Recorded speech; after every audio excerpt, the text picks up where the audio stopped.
break time.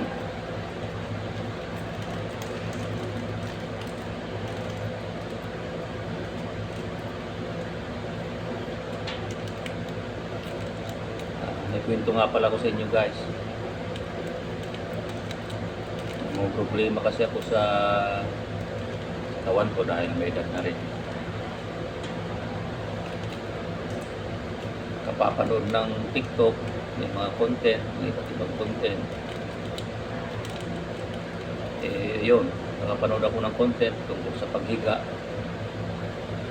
na huwag daw humiga ng nakatagilid dahil baka magkaroon ng frozen shoulder. Ayun, napag-isip-isip ko na kaya naman pala sumasakit yung balikat ko dahil doon siguro. Kaya yun, hindi na ako tumatagilid. Kaso, nakapanood na naman ako ng ibang content tungkol din sa paghiga. Pero parang mga nurse naman sila. Hindi ko alam kung ano yung totoo. Yan, sabi doon, bawal daw humiga na nakataob. Dahil sa baka daw sumakit ang likod. Tapos daw mas madali pa nga daw bumulubot ang mukha. Kung ano-ano pa mga dahilan. Mahirap huminga.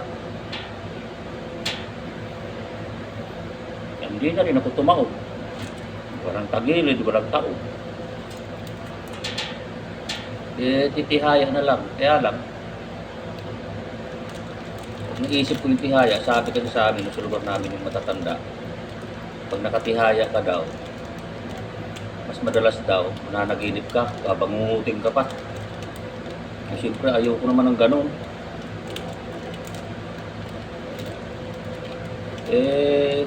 Wala na akong magagawa. Nahirapan ako matulog.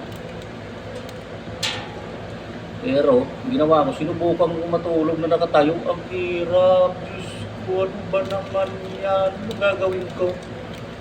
Gusto ko lang naman mapabuti ng aking sarili.